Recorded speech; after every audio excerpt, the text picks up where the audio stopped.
रवि बहुत सालों बाद अपने गांव धर्मपुर वापस आया था। उसकी माँ यशोदा इस बात से बहुत खुश थी।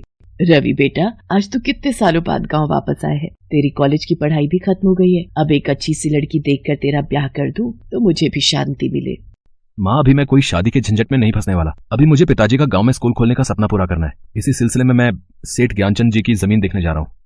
मैं जानती हूँ रवि बेटा, तेरे बाबूजी की आखिरी इच्छा थी जो वो बीमारी के चलते पूरी नहीं कर पाए थे। वो थी गांव में स्कूल बनाना। मुझे खुशी है कि तू अपने बाबूजी का सपना पूरा करने जा रहा है। रवि अपने पिता का सपना पूरा करना चाहता था, इसीलिए वो सेठ ज्ञानचंद के साथ जमीन देखने के लिए जाता है। रवि बेटा, ये जमीन देख लो, फिर हम सौदा पक्का करते हैं। सेठ जी, मुझे ये जमीन। अरे, ये किसकी आवाज है? इतनी जोर जोर से कौन चिल्ला रहा है? मैं अपनी जान दे दूंगी पर तुझ बदमाश से शादी नहीं करूंगी। देखता हूँ तुझे कौन बचाता है। इस गांव में किसी की हिम्मत नहीं जो बिल्ला को तेरे से शादी करने से रोक सके। क्यों भाई, जब एक लड़की कह रही है कि उसने तुमसे शादी नहीं करनी तो क्यों उससे बेकार जबरदस्ती कर रहे हो? अब तू कौन है जो यहाँ मरने चला आया? बिंदिया से शादी करने से मुझे कोई नहीं रोक सकता, समझ में आया? मैं तुझे रोक सकता हूँ, मेरे होते हुए तू इसे छू भी नहीं सकता। तू भी यही है और मैं भी यही हूँ। रवि और बिल्ला के बीच में लड़ाई शुरू हो जाती है। रवि बिल्ला को बुरी तरह से मारता है। बिल्ला घायल होकर बेहोश हो जाता है। सेठ ज्ञानचंद जी, पुलिस को फोन करके बिल्ला को जेल की सलाखों के पीछे भेजने की जिम्मेदारी आपकी है। अब रवि बेटा, तुम चिंता मत करो, मैं अभी पुलिस को फोन कर देता हूँ। आपका बहुत बहुत धन्यवाद, आपने मेरी जान बचाई। तुम इस गांव में अकेली रहती हो? तुम्हारे माता पिता या कोई रिश्तेदार? मेरा इस दुनिया में कोई नहीं है, मैं बिल्कुल अकेली हूँ। तुम चिंता मत करो, तुम मेरे साथ मेरे घर चलो, मैं तुम्हें ऐसे अकेले नहीं रहने दे सकता। रवि बिंदिया को लेकर घर आ जाता है और सारी बात अपनी माँ को बताता है। पर रवि बेटा, हम कब तक एक जवान और अकेली लड़की को अपने घर रख सकते हैं? माँ, इसके लिए परेशान होने की कोई जरूरत नहीं है। मैंने सोच लिया है, मैं बिंदिया से कल ही शादी करूंगा। अगले दिन रवि बिंदिया से मंदिर में शादी कर लेता है। बिंदिया शादी के बाद रवि और उसकी माँ की बहुत सेवा करती थी। सब कुछ अच्छे से चल रहा था। पर एक रात, अरे पानी रखना भूल गई। बहुत प्यास लग रही है, रसोई से पानी पीकर आती हूँ। हे भगवान, सांप सांप! रवि बेटा बचो, तुम्हारे कमरे में सांप है। कहाँ माँ, सांप कहाँ है? वो बाथरूम की ओर गया है। क्या हुआ माँ जी, आप घबरा क्यों रही हो? आइए बैठिए, मैं पानी लाती हूँ। विद्या बहू, तुमने बाथरूम में कोई सांप नहीं देखा? नहीं माँ जी, बाथरूम में तो कुछ नहीं था। रवि की माँ पूरी तरह से डर चुकी थी। उसने जिस सांप को देखा था उसका ख्याल उसके मन से नहीं जा रहा था। रवि की माँ को यह गलतफहमी एक या दो बार नहीं बल्कि कई बार महसूस हो रही थी। उसे लगता था कि घर में सांप है। आज रात मैं जाग कर देखूंगी। मुझे सच जानना है कि ऐसा क्यों हो रहा है। मुझे सांप क्यों नजर आ रहा है? वो रहा सांप, देखती हूँ ये कहाँ जा रहा है। अरे, ये तो रवि के बिस्तर पर चढ़ रहा है। ये क्या? नहीं, ये नहीं हो सकता। इस सांप ने तो बिंदिया बहू का रूप ले लिया। हे ईश्वर, इसका मतलब बिंदिया बहू एक नागिन है। माँ जी रुकिए माँ जी, घबराइए नहीं, मैं रवि को कोई नुकसान नहीं पहुंचाऊंगी। नहीं, तू एक नागिन है, दूर हट, तू मुझे डस लेगी। मैं रवि को सब सच बता दूंगी। रवि बेटा, रवि!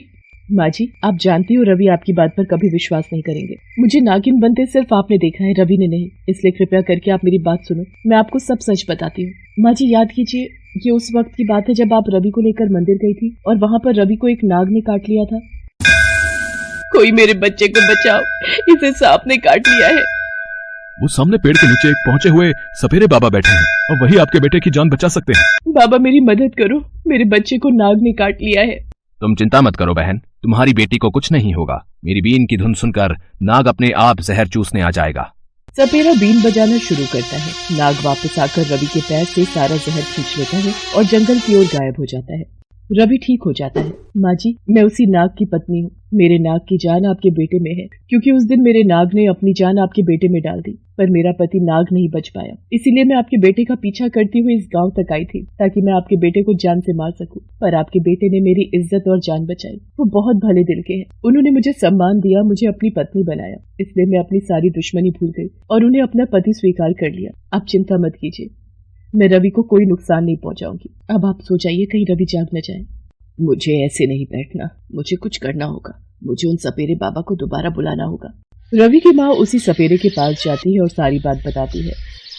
उस नागिन के पास नागमणि है, मुझे उसी की तलाश है। माता जी, मैं कल तुम्हारे घर आऊंगा और उस नागिन को पकड़ लूंगा। आपकी बहुत मेहरबानी होगी बाबा। वो नागिन मेरी बहू बनकर मेरे घर में आ गई है। अब सिर्फ आप ही हमें उससे बचा सकते हो। मैं आपकी प्रतीक्षा करूंगी। सपेरा रवि के घर पहुंचता है। बीन की आवाज सुनकर बिंदिया घबराहट में आ जाती है। माँ जी, आपने इस सपेरे को क्यों बुला लिया? ये सपेरा मेरी नागमणि चाहता है, इसकी वजह से मेरी जान को खतरा है, ये मुझे पकड़ कर ले जाएगा। तो अच्छी बात है ना, पकड़ कर ले जाए, मैं भी यही चाहती हूँ, और तेरे होने से मेरे बेटे की जान को खतरा है। बाबा जल्दी से इस नागिन को पकड़ लो। नहीं, मैं नागिन रूप में नहीं आऊंगी, चाहे तुम कुछ भी कर लो। रवि, रवि मुझे बचा लो। ये सब क्या हो रहा है माँ? ये कौन है और ये जबरदस्ती बिंदिया को अपने साथ ले जा रहा है, और तुम देख रही हो? मैं वक्त पर ना आता तो ये बिंदिया के साथ न जाने क्या सलूक करता। तुम नहीं जानते हो, जिसे तुम अपनी पत्नी कह रहे हो वो एक नागिन है जो तुम्हारा सर्वनाश कर देगी। सर्वनाश तो अब तेरा होगा, मैं तुझे पुलिस के हवाले कर दूंगा। जैसे ही रवि सपेरे को पकड़ने लगता है, सपेरा बीन बजाने लगता है और बिंदिया धीरे धीरे इच्छाधारी नागिन के रूप में आ जाती है। रवि डरो नहीं, मैं तुम्हें कोई नुकसान नहीं पहुंचाऊंगी। बिंदिया रोते हुए रवि को अपनी सारी सच्चाई बता देती है। मुझे इससे कोई फर्क नहीं पड़ता बिंदिया, तुम्हारी पिछली जिंदगी क्या थी, और अब तुम मेरी पत्नी हो, इसलिए मैं तुम्हारे साथ कुछ गलत होते नहीं देख सकता। मैं तुम्हारे साथ तुम्हारे इस रूप में रहने के लिए भी तैयार हूँ। एक बार तुमने मेरी जान बचाई थी, अब तुम्हारी जान बचाना मेरा कर्तव्य है। अब माता जी, इन दोनों का प्रेम देखकर मेरी भी आंखें भर आईं। मैं ये क्या अनर्थ करने जा रहा था? मैं भी भगवान का भक्त हूँ, फिर मैं किसी के साथ गलत कैसे कर सकता हूँ? इसलिए अब मैं प्रायश्चित करूंगा। मैं अपनी शक्तियों से बिंदिया को नागिन से साधारण मनुष्य बना दूंगा। सपेरा कुछ मंत्रों से बिंदिया को साधारण मनुष्य के रूप में परिवर्तित कर देता है। बिंदिया अब नागिन नहीं थी, वो हमेशा के लिए मनुष्य रूप में आ गई थी। बिंदिया की सास रवि और बिंदिया को गले से लगा लेती है। उसके बाद रवि अपने स्वर्गवासी पिताजी का अधूरा सपना पूरा करता है और बच्चों के लिए स्कूल बनवाता है। रामगढ़ नामक एक गांव में सुजीत नाम का एक किसान अपनी पत्नी उर्मिला और मां के साथ रहता था। अभी 2 महीने पहले ही उर्मिला ने एक बेटे को जन्म दिया था। बेटे के जन्म के बाद उर्मिला घर के कामों में ज्यादा व्यस्त रहने लगी। उसके पास सुजीत से बात करने का भी समय नहीं रह पाता था। रात में बच्चे के रोने की वजह से सुजीत और चिड़चिड़ा हो गया था। इसी कारण वो उर्मिला से सीधे मुंह बात भी नहीं करता था। एक रात, अरे उर्मिला, ऐसे चुप करा है, नहीं तो मैं कल से आंगन में सो जाऊंगा। तुम सो जाओ, मैं इसे बाहर ले जाती हूँ, आंगन में ठंडी हवा के बीच सो जाएगा। बहू ला, मुन्ना को थोड़ी देर मुझे दे दे। ऐसे ही दिन बीत रहे थे। सुजीत का गुस्सा बढ़ता ही जा रहा था। एक सुबह, अरे इतनी तेज बारिश हो रही है, आज खेत पर मत जाओ, रहने दो, खेत में पानी भरा हुआ होगा। घर रहकर क्या करूंगा है? कौन सा तेरे पास मेरे लिए समय? तू सारा दिन या तो रसोई में लगी रहेगी या मुन्ना को संभाले फिरेगी। कम से कम खेत पर जाकर थोड़ा मन ही बहला लूंगा।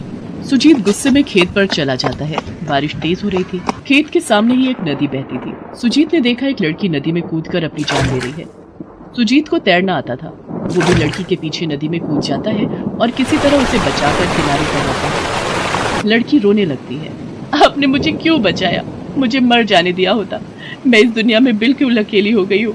मेरे माँ बाप इस दुनिया से चले गए, अब मैं किसके सहारे रहूंगी? ऐसा नहीं कहते, भगवान ने हमें जीवन दिया है, इसे हमें ऐसे खत्म नहीं कर देना चाहिए। क्या नाम है तुम्हारा? मेरा नाम काजल है। काजल देखने में इतनी सुंदर थी कि सुजीत उसके रूप पर मोहित हो गया। वो बातें करती रही और सुजीत उसको देखता रहा। सुजीत के खेत पर एक छोटी सी झोपड़ी बनी हुई थी। सुजीत ने काजल को अपनी झोपड़ी रहने के लिए दे दी। अब तो रोजाना ही सुजीत खेत पर आता तो काजल के साथ घंटों बातें करता। काजल उसके लिए गरम गरम खाना बनाती और सुजीत बहुत चाव से खाता। धीरे धीरे सुजीत को काजल से प्यार हो गया और एक दिन उसने अपने मन की बात काजल से कह दी। काजल, मैं तुम्हें अपनी पत्नी बनाना चाहता हूँ, क्या तुम मुझसे शादी करोगी? पर मेरी पत्नी और बेटा भी है, तुम्हें इससे कोई ऐतराज तो नहीं है ना? आपने तो मेरी जान बचाई है, मेरे इस जीवन पर आपका हक है, तो आपकी पत्नी बनकर मुझे बहुत खुशी होगी। काजल की बात सुनकर सुजीत बहुत खुश होता है और वो दोनों गांव के मंदिर में शादी कर लेते हैं। ये बात जब उर्मिला और सुजीत की माँ को पता चलती है तो उन दोनों के पैरों तले से जमीन खिसक जाती है। काजल उर्मिला की सौतन बनकर घर में आ जाती है। अब तो सुजीत हर वक्त काजल के साथ ही समय बिताता था। एक दिन सुजीत को किसी काम से बाहर जाना था। सास अपने कमरे में थी। उर्मिला मुन्ना का दूध गर्म कर रही थी। मुन्ना बाहर आंगन में झूले में सो रहा था। उर्मिला बाहर आई तो उसने देखा कि सांप मुन्ना के बराबर में बैठा है। वो चिल्ला पड़ती है, सांप सांप, कोई मेरे मुन्ना को बचाओ, माँ जी मुन्ना के झूले पर सांप है। क्या सांप? हे भगवान, कहाँ है सांप? बहू, मुन्ना के झूले पर तो कोई नहीं है, लगता है तुम्हें धोखा हुआ है। इतनी देर में सुजीत भी घर आ जाता है और काजल अपने कमरे से बाहर आ जाती है। सुजीत, तुम्हारी पत्नी और माँ बहुत परेशान करती हैं। पता नहीं मेरे सोने का समय है और मेरी नींद खराब कर रही हैं। उर्मिला, मैंने तुम्हें कितनी बार कहा है, जब काजल सो रही होती है उस समय कोई शोर नहीं करना, पर तुम हो कि मानती नहीं हो। माँ जी, मैंने सांप यही देखा था, मेरी आंखों का धोखा नहीं हो सकता। जब किसी इंसान की नींद पूरी ना हो तो हर तरफ सांप बिच्छू ही नजर आते हैं। बात आई गई हो जाती है, पर उर्मिला को उसके बाद भी 1-2 बार घर में सांप दिखाई दिया। वो इस बात से बहुत डर गई थी। एक रात उर्मिला के सामने एक ऐसी सच्चाई आ जाती है जिसे देखकर उसके रोंगटे खड़े हो जाते हैं। एक रात जब सब सो रहे थे और उर्मिला मुन्ना को गोदी में लेकर आंगन में टहल रही थी, तभी उसकी नजर सुजीत के कमरे की खिड़की पर जाती है। सो जा लाल मेरे, सो जा मीठी मीठी। अरे ये इतनी रात में काजल बिस्तर से क्यों उठ गई? ये मुंह में क्या चमकती चीज रख रही है? काजल नागिन बन गई? मैं ये सब क्या देख रही हूँ? एक नागिन मेरी सौतन बनकर आई है। ये सब क्या हो रहा है भगवान? मुझे सबको ये सच्चाई बतानी होगी। मेरा शक सही था, ये काजल ही थी जो मुझे नागिन के रूप में दिखाई दे रही थी। अब सबसे पहले मुझे इस मणि को अपने कब्जे में लेना होगा। उर्मिला घबरा जाती है। उसे सबकी जान का खतरा था, इसलिए वो इस बात को नहीं छुपाती और जब काजल किसी काम में लगी हुई थी वो उसकी मणि उठा लेती है। उर्मिला सास और सुजीत के सामने पूरी सच्चाई कह देती है, जिसे सुनकर काजल गुस्से में आ जाती है। ये औरत झूठ बोल रही है, ये हम दोनों से जलती है सुजीत, इसीलिए ये मेरे ऊपर झूठा इल्जाम लगा रही है। मैं कोई नागिन नहीं हूँ, मैं तुम्हारी पत्नी काजल हूँ। इस पर बिल्कुल भी विश्वास मत करना। अगर मैं झूठ बोल रही हूँ तो फिर ये क्या है? ये मणि तो तुम्हारी है ना, जिसे मुंह में रखकर तुम नागिन बनती हो। उर्मिला के हाथ में अपनी मणि देखकर काजल पागलों की तरह चिल्लाने लगती है। ये मणि, ये तुम्हारे पास कैसे आई? इसे मुझे वापस करो, ये मणि मेरी है। काजल, इसका मतलब उर्मिला सच कह रही है, तुम एक नागिन हो? हाँ, मैं हूँ एक नागिन, पर आज ये उर्मिला मेरे हाथों से नहीं बचेगी। मेरी मणि कोई नहीं लेगा।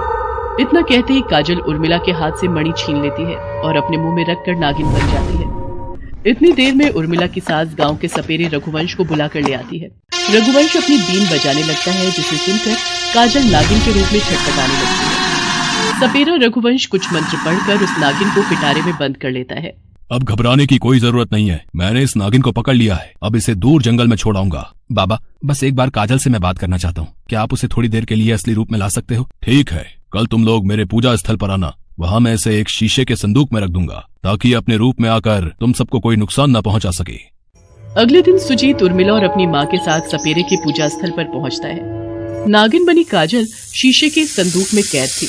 वो अपने रूप में आती है और सारी सच्चाई बताती है। तुमने ऐसा क्यों किया काजल? तुमने मेरे हंसते खेलते परिवार में फूट डलवा दी। मैं तुम्हारी बातों में आ गया और अपनी पत्नी, माँ और अपने बच्चे से दूर हो गया। तुमने जैसा मेरे साथ किया वैसा कभी किसी के साथ मत करना। मुझे माफ कर दो, मैंने नफरत में ऐसा किया और नफरत ही सब कुछ जलाकर खाक कर देती है। आज से कुछ वर्ष पूर्व मैं अपने नाग के साथ तुम्हारे खेत पर बिल बनाकर रहती थी। तभी खेत की सफाई करते हुए एक किसान ने गलती से मेरे नाग को मार दिया। मैं उस किसान को नहीं पहचान पाई। शायद उसने वो खेत तुम्हें बेच दिया था, पर मुझे तो बदला लेना था।